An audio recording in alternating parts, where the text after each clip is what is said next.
Eu sei porque você clicou nesse vídeo. Você clicou porque você está num lugar onde quase ninguém quer falar contigo. Você não está em uma crisezinha no casamento. Você não está só vivendo um momento difícil. Você passou da linha que a maioria dos pregadores cristãos não querem atravessar com você. Você já assinou, já saiu de casa, já viu a aliança ir para a sua gaveta. Então, já entregou as chaves, já recebeu o papel do divórcio. Você já está vendo seu ex ou ex postando fotos com outra pessoa, assumindo outro relacionamento. E você ouviu em alguns lugares que isso é o fim, que agora é só seguir em frente, que Deus já fechou esse capítulo, que sua história nesse casamento já acabou, na sentença do juiz da terra.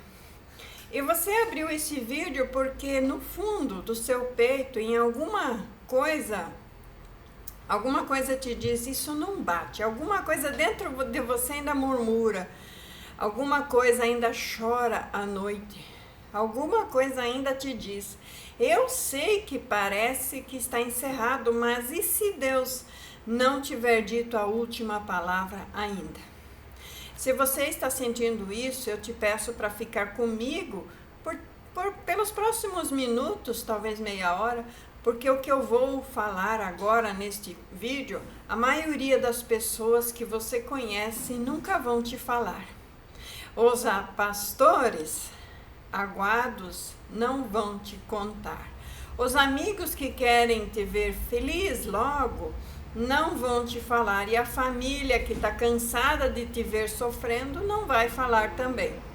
Mas eu vou. Eu vou te falar 7 cenários que parecem perdidos, mas que Deus ainda tem estratégias escondidas para cada um. Eu vou te dar 3 sinais inconfundíveis de que Deus ainda não terminou de operar, mesmo com o divórcio consumado.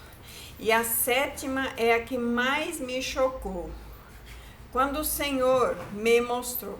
Então não pule nenhuma etapa deste vídeo, não desliga antes da 7ª, porque é nela que mora o segredo que vale tudo. Antes de começar, respire fundo, larga o que está distraindo e ouve com o coração aberto, porque o que vem agora não são palavras minhas, são palavras do Deus que nunca desiste, nem quando os papéis humanos dizem que acabou. Vamos lá, a âncora bíblica desse vídeo está em Joel, capítulo 2, versículo 25. E o Senhor diz assim: e restituir-vos-ei os anos que o gafanhoto comeu, e a locusta, o pulgão e a oruga, e o meu grande exército que enviei contra vós.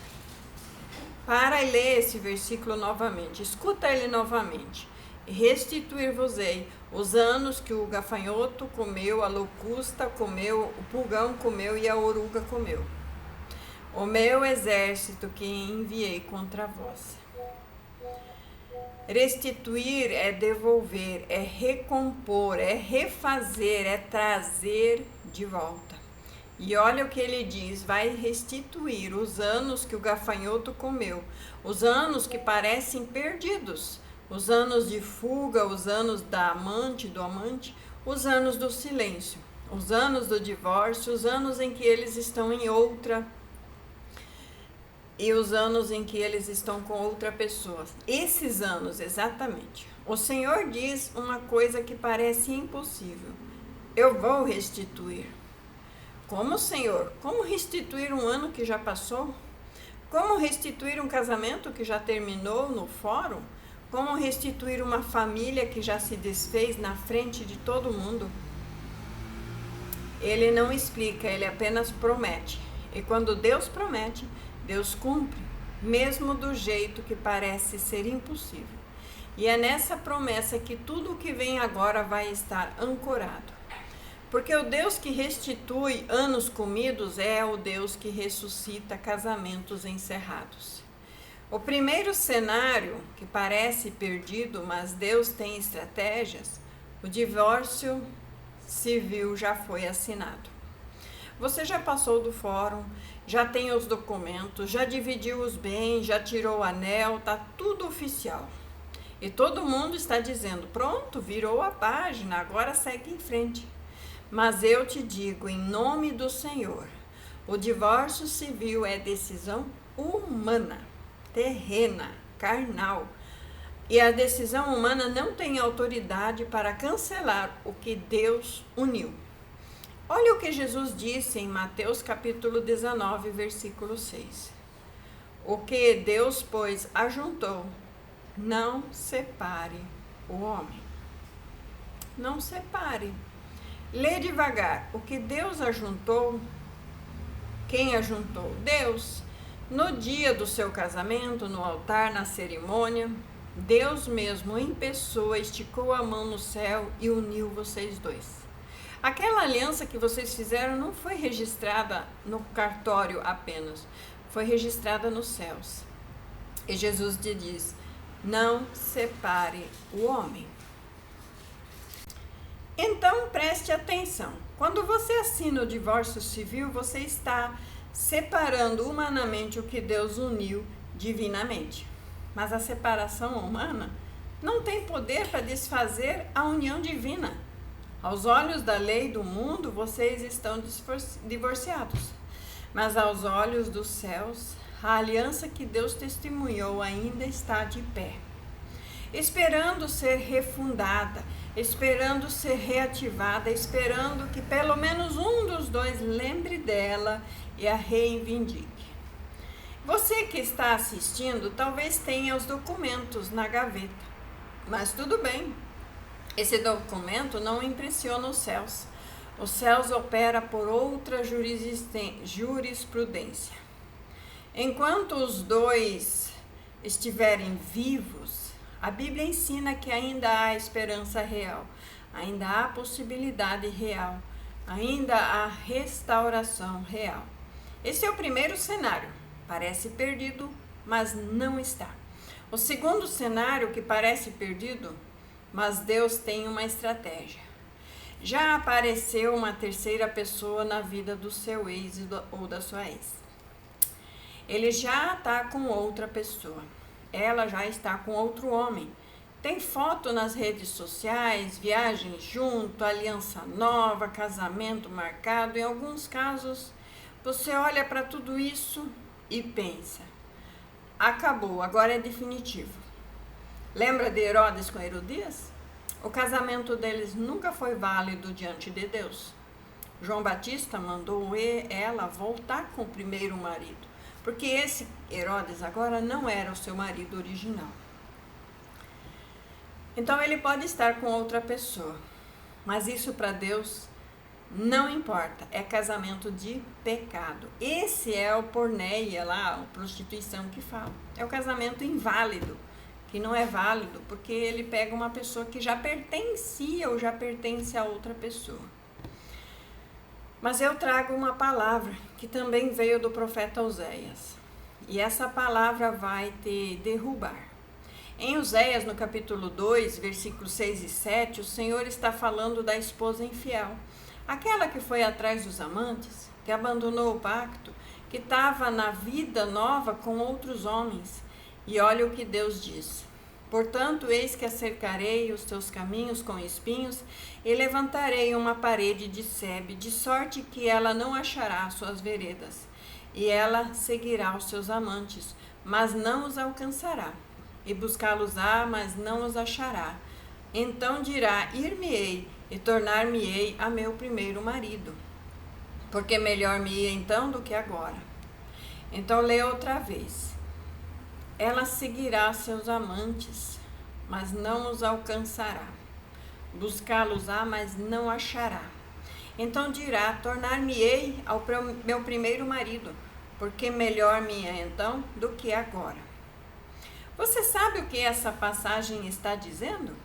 Que a vida com a terceira pessoa parece sólida no início, mas Deus tem o poder de cercar esses caminhos com espinhos, de fazer aquele relacionamento não dar certo, de fazer aquela paixão arder e queimar, de fazer aquela aparência do amor verdadeiro virar uma desilusão profunda. Não é vingança da sua parte, é estratégia de Deus, é a lei da semeadura e da colheita.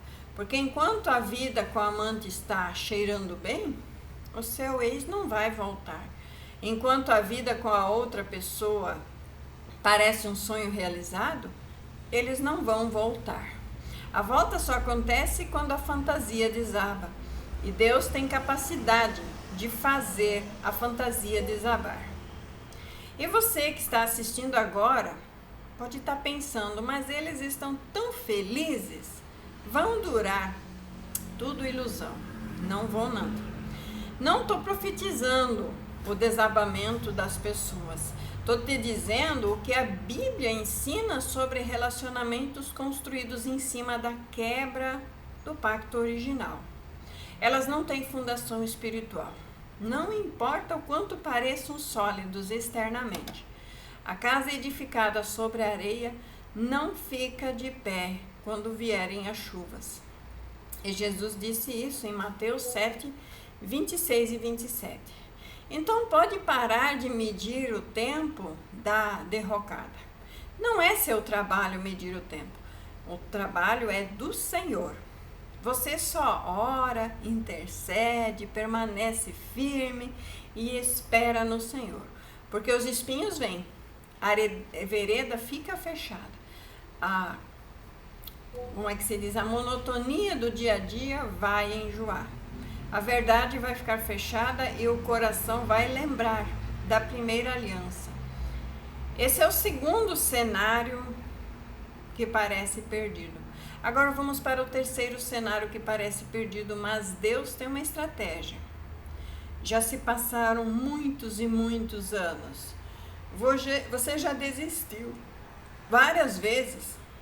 Não é um divórcio recente, já tem 3, 5, 8, 10, 15 anos. Você já refez toda a sua rotina, já se acostumou a viver só, já parou de chorar há muito tempo, já parou de orar pelo retorno há muito tempo. Mas lá no fundo você nem espera mais. Você só ainda não entendeu por que sente esse aperto no peito quando alguém menciona o nome dele ou dela. E aí você pensa, já é tarde demais, já se passou tempo demais, não tem mais como. Mas eu te trago duas verdades da palavra. A primeira está em Salmos capítulo 90, versículo 4. Porque 1000 anos são aos teus olhos como o dia de ontem, que passou, e como a vigília da noite, que já se passou. 1000 anos, para Deus, são como ontem. Você está medindo 5 anos, 10 anos, 15 anos. Para Deus isso é agora. O céu não tem prazo de validade. A promessa que o Senhor fez sobre o seu casamento no dia da cerimônia ainda está ativa, vigente, válida, mesmo que tenha se passado décadas.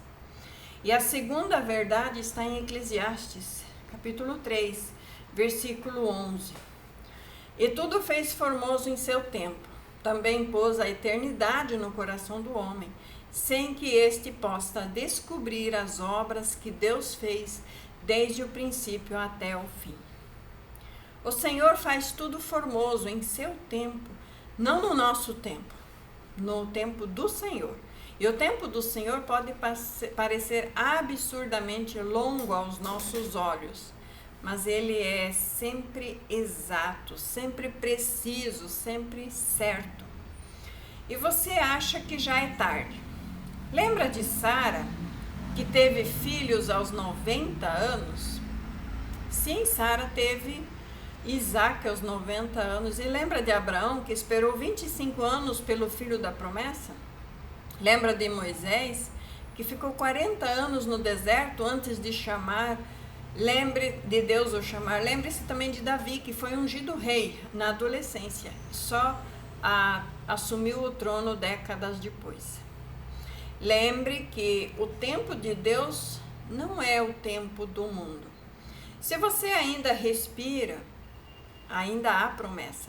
Se ainda há promessa, ainda é a restauração possível.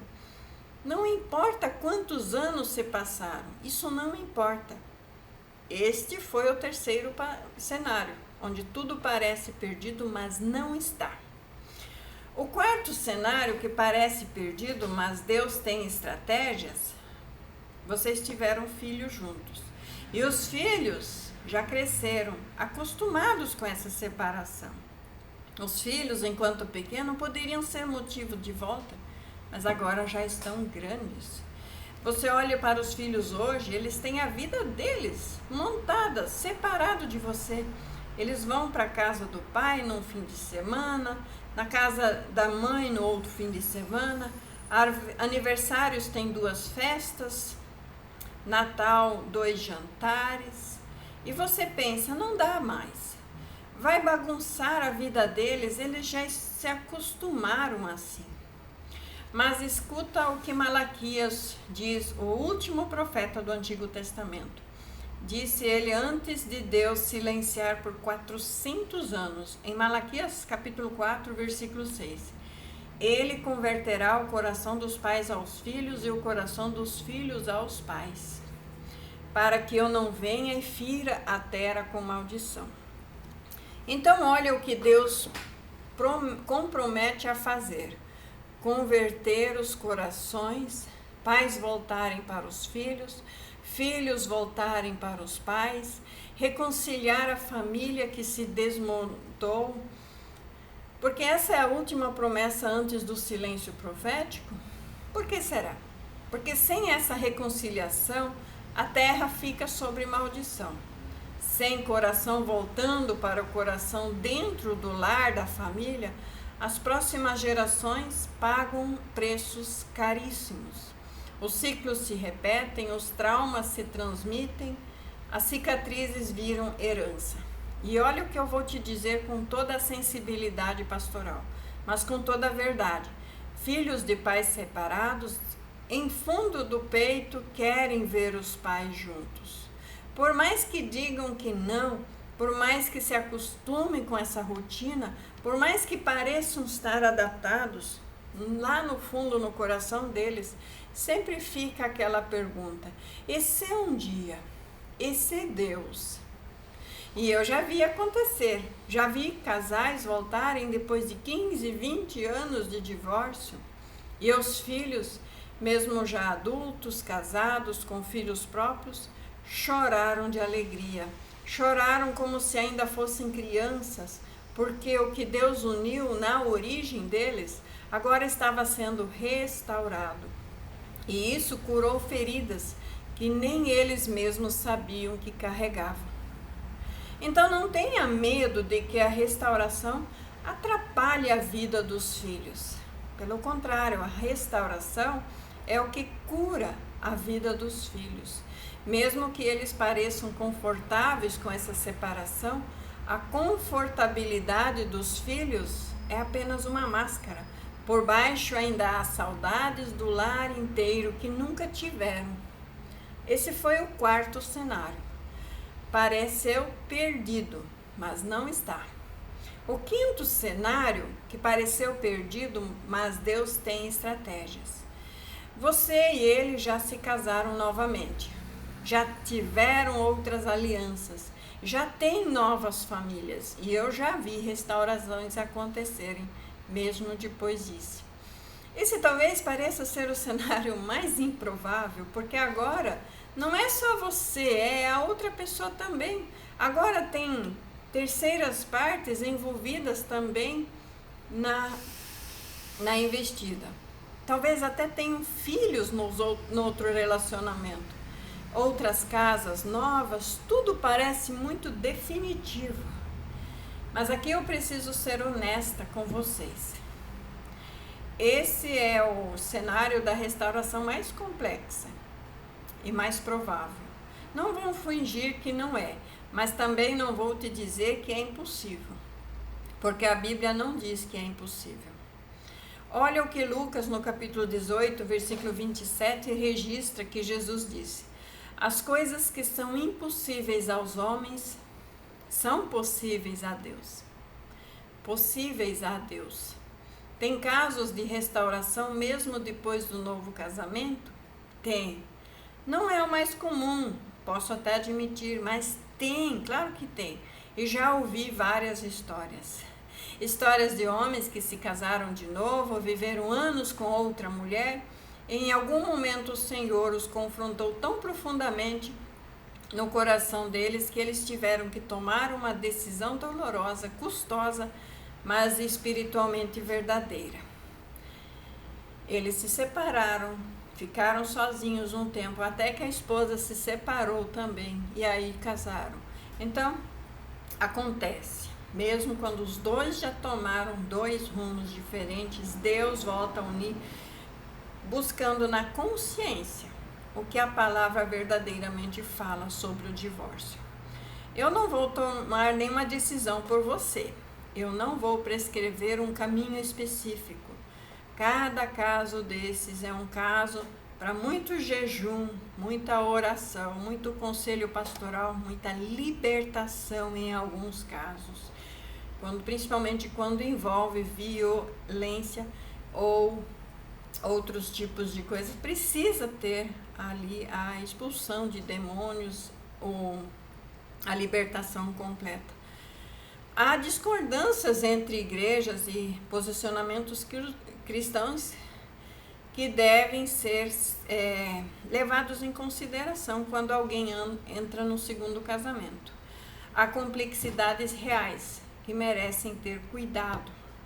Mas eu te digo uma coisa, se você é a pessoa que ainda não casou de novo e o seu ex ou a sua ex já casou, você ainda tem espaço para orar, para buscar, para lutar. Mesmo que você seja o Herodes com a Herodias, você pode separar, nem que for para arrumar outra pessoa ou se for para ficar sozinho.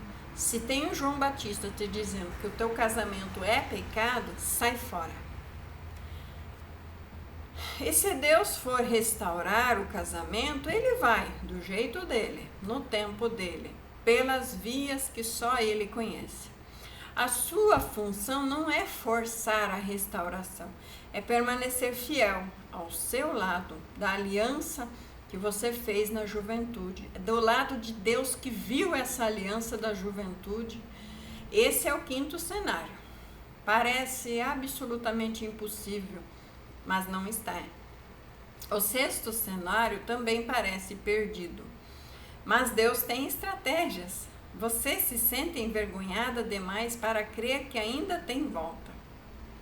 Talvez você não esteja só esperando, talvez seja o cônjuge que falhou, talvez você quem traiu, quem abandonou, quem foi embora primeiro e agora, depois de tudo, você olha para trás e percebe o tamanho dos erros, mas se sente sujo demais para pedir para Deus restaurar. E eu te trago a história da samaritana, em João capítulo 4. Aquela mulher que tinha 5 maridos, sim, 5, e a pessoa com quem vivia naquele momento também não era seu marido. Ela era considerada na sociedade da época um lixo moral. Ninguém respeitava ou conversaria com ela. E olha o que Jesus fez. Ele foi até o poço onde ela ia tirar água. Escolheu sentar lá no horário em que sabia que ela estaria lá e iniciou uma conversa. Não com julgamentos, mas com revelações. Mostrou que conhecia tudo da vida dela e aí se revelou como sendo o Messias. E sabe o que aconteceu depois? Aquela mulher correu para a cidade e foi a primeira evangelista de todo aquele povoado. A mulher dos 5 maridos virou apóstola informal. Olha o que isso te diz. A vergonha do passado não é argumento para Deus desistir do seu presente. A queda que você teve, por mais profunda que tenha sido, não te dá autoridade para cancelar a misericórdia que ainda te alcança hoje. E se foi você quem falhou, eu te digo, no nome do Senhor, volte. Volte com confissão honesta, volte com humildade real, volte sem garantias do que vai acontecer do outro lado, mas volte para o Senhor primeiro e deixa Deus operar o que só Ele pode operar no coração do outro. Em Oséias capítulo 14, versículo 1 e 2, o Senhor faz um chamado direto: converte-te, ó Israel, ao Senhor teu Deus, porque pelos teus pecados tu tens caído. Tomai convosco palavras e convertei-vos ao Senhor, e dizei-lhe: tira toda a iniquidade, recebe o que é bom, o que é da tua palavra. Tomai convosco palavras, diz ele. Voltai com palavras. Volte falando o que o Senhor Jesus fala. Volte confessando o que o Senhor Jesus te pede para confessar. Volte sem esconder o que você fez ou maquiar como o inimigo ensina. E se o Senhor te receber, esse é o sexto cenário. Se você se sente perdido demais, mas o Senhor não acha que você está perdido demais. Por isso você está aqui nesse vídeo. E agora chegamos no sétimo cenário. A sétima que mais doeu quando o Senhor me mostrou. E aqui eu te avisei para não pular. Sétimo cenário que parece perdido, mas Deus tem estratégias. Você não desiste, mas todo mundo ao seu redor já desistiu por você. Esse é o cenário que mais machuca e o que menos as pessoas falam.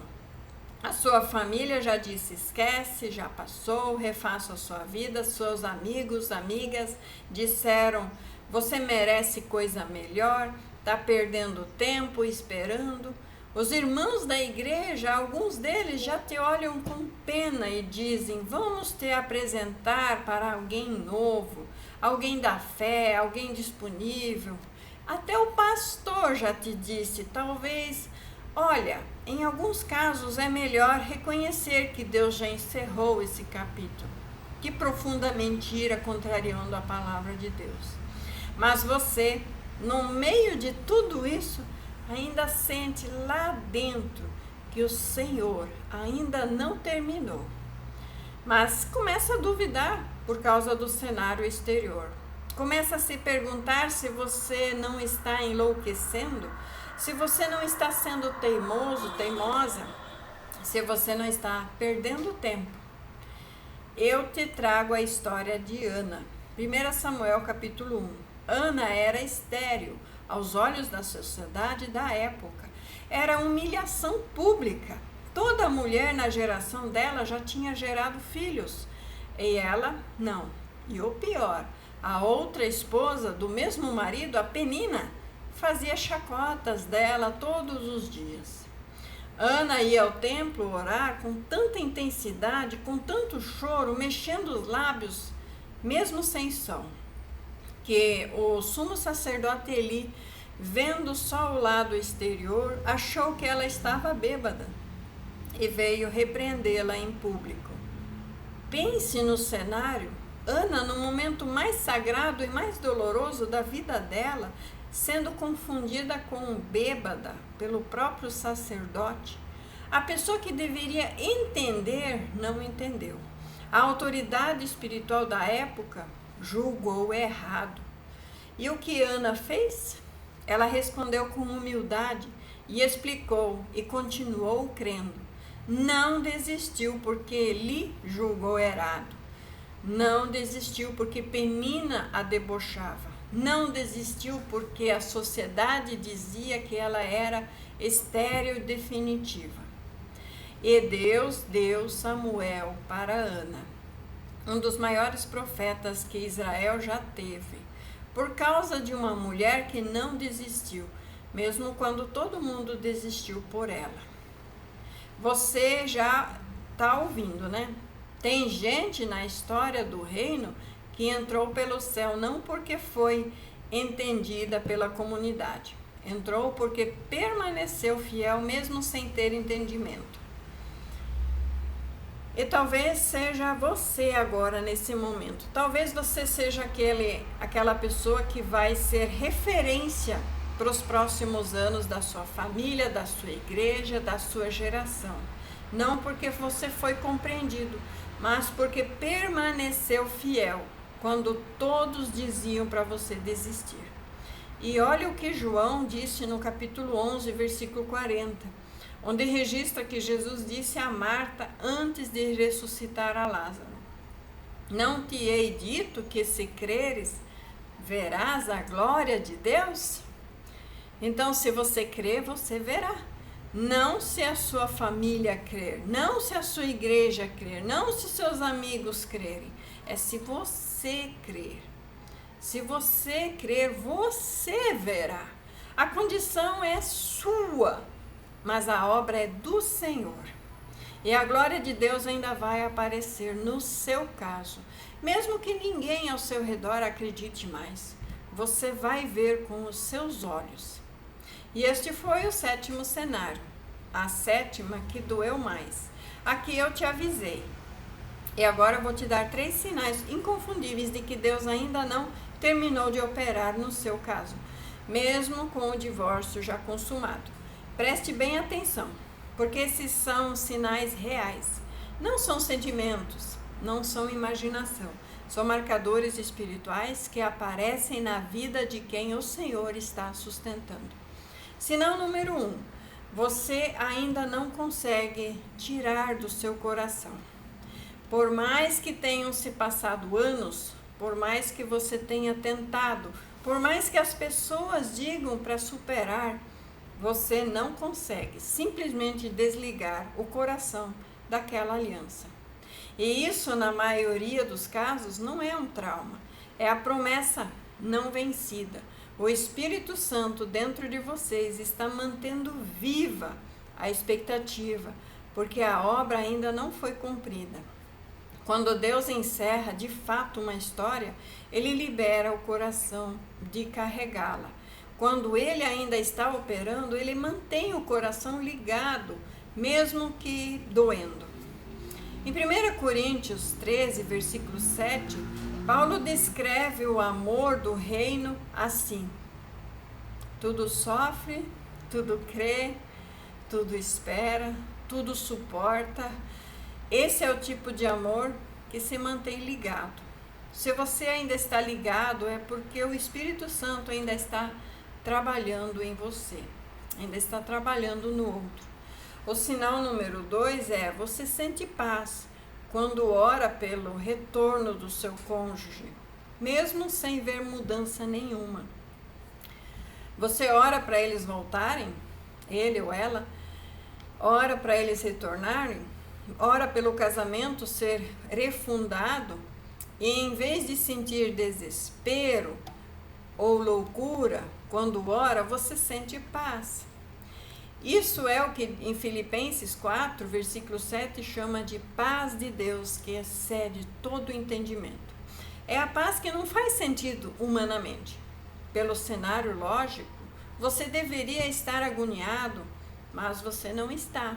Quando ora, você se acalma, você entrega, você descansa. Isso é o Espírito Santo confirmando a você que a oração está sendo recebida nos céus, que as promessas ainda estão em curso e que o Senhor está em silêncio, operando o que vai aparecer mais tarde. E se você sente essa paz quando ora, não desconsidere. É sinal poderoso. Sinal número 3. Você consegue genuinamente perdoar, mesmo sem reciprocidade. Esse é o sinal mais devastador. Você consegue perdoar. Realmente.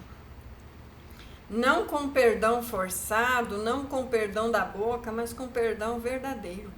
Daqueles que libertam o seu coração, mesmo quando o outro nem pediu perdão, mesmo quando o outro não reconhece que errou, mesmo quando o outro continua na vida nova como se nada tivesse acontecido. E esse perdão novo é sobrenatural. Não vem da sua força humana. Humanamente é impossível.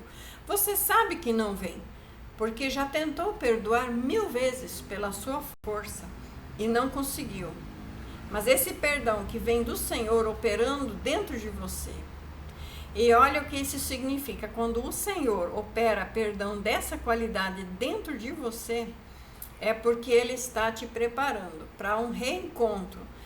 Você não vai chegar amargurado, não vai chegar chorando, cobrando a dívida, não vai chegar com umas feridas velhas abertas, sangrando. Você vai chegar livre, vai chegar pronto, vai refundar o pacto sobre bases novas. Em Mateus 6, versículo 14, Jesus disse: porque se perdoardes aos homens as suas ofensas, também o vosso Pai Celestial vos perdoará a vós as vossas ofensas. O perdão é a chave que abre a porta dos dois lados, para você e para eles. Liberta você e liberta os céus para agir no lado deles. E se você consegue perdoar sem reciprocidade, esse é o sinal mais forte de todos. Então eu falei dos 7, né? 7 cenários. O primeiro, o divórcio já foi assinado, mas os céus não opera nessa jurisprudência. O segundo sinal, a terceira pessoa na vida do seu ex, o Deus cerca os caminhos com espinhos para que eles não vivam plenamente lá. O terceiro sinal, muitos anos já se passaram. 1000 anos para Deus são como ontem. O quarto sinal, filhos já cresceram com essa separação. Deus se compromete em converter o coração dos pais aos filhos. O quinto sinal, um dos dois já casou de novo, ou os dois. E as coisas se tornaram impossíveis aos homens e totalmente possíveis para Deus. O sexto sinal é a vergonha do passado que paralisa. A samaritana virou apóstola informal. O sétimo, a que mais doeu, todo mundo desistiu por você. Você seja a Ana que crê quando ninguém mais crê. E os 3 sinais inconfundíveis. Primeiro, você ainda não consegue tirar do seu coração. Segundo, você sente paz quando ora pela restauração. E terceiro, você consegue perdoar genuinamente sem reciprocidade. Se um desses sinais é verdade para você, o Senhor está te dizendo: eu não terminei, continuo firme. E olha o que eu vou te dizer agora para fechar a parte desse ensino, antes de fazer uma oração. Deus permitiu que você chegasse até onde chegou, inclusive até o divórcio, inclusive até onde tudo parece que acabou. Não foi falha do plano de Deus, foi parte do plano de Deus. Porque a restauração que vem agora, depois de todo esse vale de ossos secos, depois desse fundo de poço, depois dessa morte aparente, é maior que teria sido qualquer restauração no início da crise. Lembrando que Joel disse: restituir-vos-ei os anos que comeu o gafanhoto. Os anos que pareciam comidos vão dar frutos retroativos. A história restaurada agora vai pregar mais alto do que como se nunca tivesse caído. Você vai ser referência, sua casa vai ser testemunho, os seus filhos vão crescer contando aos amigos: meus pais voltaram, depois de tudo, depois do divórcio, porque Deus restaurou. E a igreja vai olhar para vocês e dizer: existe Deus sim, existe esse tipo de poder sim, existe restauração e isso não é só teoria. Por isso o Senhor te deixou chegar até aqui nesse vídeo, não para te abandonar, mas para fazer maior, melhor, mais forte. E o versículo que eu quero deixar contigo, para você decorar, colocar na boca todos os dias daqui para frente, é Romanos 8, 28. E sabemos que todas as coisas contribuem juntamente para o bem daqueles que amam a Deus. Não é os que amam a terra, não. É quem ama a Deus. Daqueles que são chamados segundo o seu propósito. Dos crentes, tá? Esses são chamados segundo o seu propósito. todas as coisas, inclusive o divórcio, inclusive os anos de afastamento, inclusive a aparência da terceira pessoa. Tudo entra na receita, tudo contribui, tudo é matéria-prima para a obra de Deus que está sendo construída. Você não está atrasado, você não está perdido, não está fora do plano. Você está exatamente no lugar onde o Senhor te quer para fazer o milagre que vai mudar a história da sua família para sempre. E agora eu vou orar contigo. Coloque a mão no seu peito, feche os olhos e receba essa oração em nome de Jesus. Senhor meu Deus, Pai eterno, o Deus que restitui os anos que o gafanhoto comeu, o Deus que restitui o que parece morto, o Deus que opera quando todos dizem que acabou. Eu venho diante de Ti hoje, me apropriando da promessa de que o Senhor me deixou chegar até aqui, não para me abandonar, mas para me fazer maior do que se eu não tivesse caído. Pai, eu reconheço o tamanho do que aconteceu. Eu reconheço o divórcio, eu reconheço os papéis assinados, eu reconheço a terceira pessoa, se houver, eu reconheço os anos que se passaram, eu reconheço os filhos que cresceram com essa separação, eu reconheço a vergonha que carrego, e se eu fui a que falhou, eu reconheço a solidão de não ser entendido, porque quem está ao meu redor, eu coloco tudo isso aos Teus pés, Senhor. Senhor, hoje eu paro de medir o tempo da restauração pelos meus critérios e eu desisto da pressa, eu desisto da angústia, eu desisto da autolamentação e eu recebo a paciência que vem dos céus. A mesma paciência que esperou 6.000 anos para se apresentar a noiva pronta. Eu sei que se o Senhor pode esperar tanto, eu posso esperar mais. Eu te entrego o coração do meu ex ou da minha ex, não como sendo inimigos, não como sendo adversários, mas como pessoas pelas quais eu intercedo hoje. Que o Senhor quebre toda aliança ilegítima, que o Senhor, toda aliança ilegítima que se formou na ausência, que o Senhor cerque os caminhos com espinhos onde precisa ser cercado, que o Senhor abra uma vereda do retorno onde precisa abrir, e que o Senhor faça o coração deles lembrar do primeiro pacto e dizer como Israel disse: tornar-me-ei ao meu primeiro casamento, porque melhor me ia então do que agora. Pai amado e santo, eu te entrego os meus filhos e filhas, que cada criança e cada jovem da minha família que cresceu vendo a quebra da aliança, veja agora a restauração. Que tu cumpras Malaquias 4:6 sobre a minha casa. Converte os corações. Que pais voltem aos filhos, que filhos voltem aos pais. Que esposo volte à esposa, que a esposa volte ao esposo. Que essa cura geracional pare a maldição que vinha sendo passada e instale uma bênção que vai marcar as próximas gerações. Eu te entrego a vergonha, Pai. Se eu sou a que falhou, eu confesso especificamente o que precisa ser confessado. Não generalizo. Eu te entrego a culpa real. Eu te peço que o sangue de Cristo lave e que daquela vergonha lavada surja como surgiu na Samaritana uma serva restaurada, capaz de testemunhar do teu poder para muitas pessoas. Espírito Santo, sustenta-me na solidão de não ser entendida. Quando a família disser para desistir, lembra-me de Ana orando no templo enquanto Eli a julgava.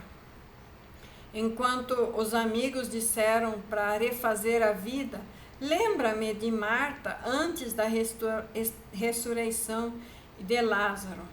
Se creres, verás a glória de Deus. Quando o cansaço bater, lembra-me que 1000 anos para ti são como ontem e que eu não estou fora do teu tempo. Pai, eu me identifico em mim os 3 sinais que apontam que o Senhor não terminou. Eu ainda não consigo tirar do meu coração. porque o Senhor está mantendo a promessa viva. Eu ainda sinto paz quando oro pela restauração, porque o Senhor está confirmando a obra.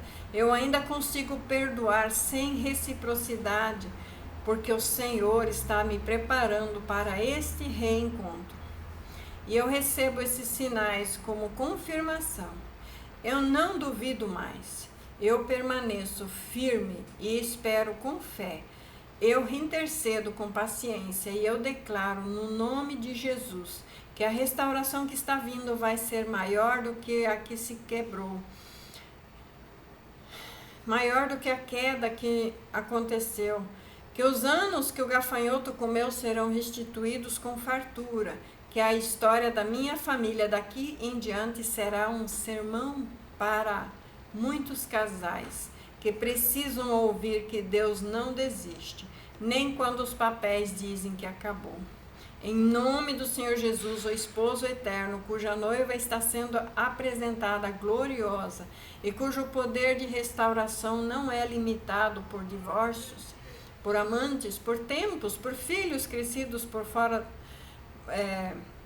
crescidos durante essa separação, por vergonha do passado ou por solidão na fé. Em nome de Jesus Cristo, amém e amém. Antes de terminar, comenta embaixo qual dos 7 cenários é o seu agora. Pode comentar só com um número para eu identificar, ou diga, por extenso. Segundo, compartilhe esse vídeo com alguém que você sabe que está no fundo do poço. Tem um irmão, uma irmã que precisa dessa palavra para ter um direcionamento. Talvez já assinou os papéis do divórcio e precisa dessa promessa de restauração.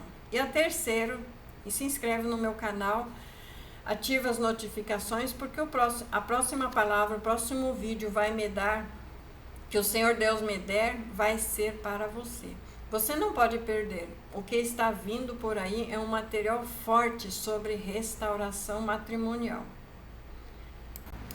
E agora eu vou falar um pouco do livro, Ele Nunca Desistiu de Você, porque o casamento reflete o coração de Deus, que não abandona e não desiste nunca.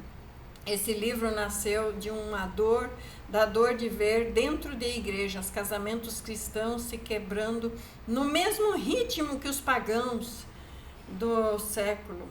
A dor de ouvir pastores aguardarem a doutrina do medo e defender o errado. A dor de ver pessoas usando exceções bíblicas para justificar o que Cristo nunca autorizou. A dor maior é ver homens e mulheres de Deus desistindo de um plano que o próprio Deus testemunhou, sem nem saber o que estava destruindo. Esse livro tem uma única tese: Deus nunca desistiu. Quem desiste somos nós.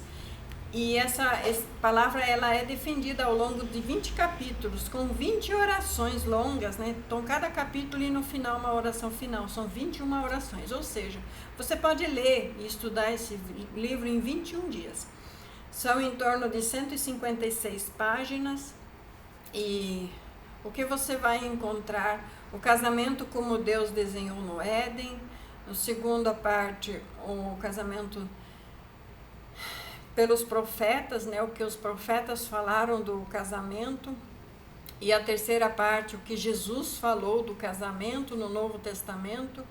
E depois o que Paulo falou do casamento, Cristo e a igreja. Cristo nunca desistiu da sua igreja. Esse livro não é para quem busca palavras macias. Esse livro não é autoajuda. Esse livro é alinhamento, é posicionamento, é direcionamento. É para quem não quer ficar viajando e reclamando. É para quem quer saber e ter na ponta da língua a palavra do Senhor. Esse livro não é para ler somente em uma tarde, mas é um livro para estudo, para confronto pastoral. Foi escrito com lágrimas, de quem entende a sua dor, mas com a coragem de quem vai trair, de quem nunca vai trair o que a palavra de Deus quer dizer. Cada capítulo termina com uma oração apropriada em primeira pessoa, que você pode colocar na sua boca todos os dias. Enquanto viver essa jornada de restauração, você pode orar todas as 21 orações. Todos os dias uma diferente, como você quiser. Esse livro é para quem está em crise no casamento, não sabe se permanece ou se desiste, já se separou e ainda sente que Deus não fechou a sua história, já enfrentou a dor da terceira pessoa, já passou pelo divórcio civil e quer entender o que fazer agora, como fazer. É para quem está em paz dentro de um casamento, mas quer fortalecer os fundamentos. E também para quem é líder, é pastor e precisa de material teológico sólido para aconselhar biblicamente sobre casamento. Então mande uma mensagem no meu WhatsApp, que está na foto do perfil, dizendo: eu quero o livro. Ele está em PDF, né? Eu já fiz ele em PDF, em OneDrive, né? OneDrive acho que fica melhor para quem quer colocar, para estar ouvindo, né? O que você está esperando? Você está esperando o cumprimento de promessas que Deus já fez e que ele nunca vai voltar atrás das promessas que ele fez. Sobre o valor, é R$29, é um valor simbólico. Pelo tamanho e o formato do livro, ele não está caro, nem barato, mas também não está caro. Ele está a um preço que eu posso dizer assim, não é justo, poderia ser mais, mas como ele ainda não está totalmente terminado, mas como já foi postado, ele já tem todos os direitos autorais, ninguém pode copiar. Então, eu quero que você adquira, estude, né? Se você quiser adquirir para outra pessoa, precisa pagar mais uma vez o valor, para que você dê honra ao meu trabalho, porque não foi fácil. O Senhor me inspirou, mas não foi fácil. Então, que o Senhor Deus te abençoe e que eu te use para abençoar o meu trabalho também, em nome de Jesus Cristo. E sobre a campanha do Vale de Ossos Secos para restauração de casamento, hoje a gente está no 4º dia. E se você ainda quer entrar, mande mensagem rapidamente no WhatsApp que você quer entrar na campanha do Vale de Ossos Secos. Assim eu termino essa palavra em nome de Jesus Cristo. Amém e amém.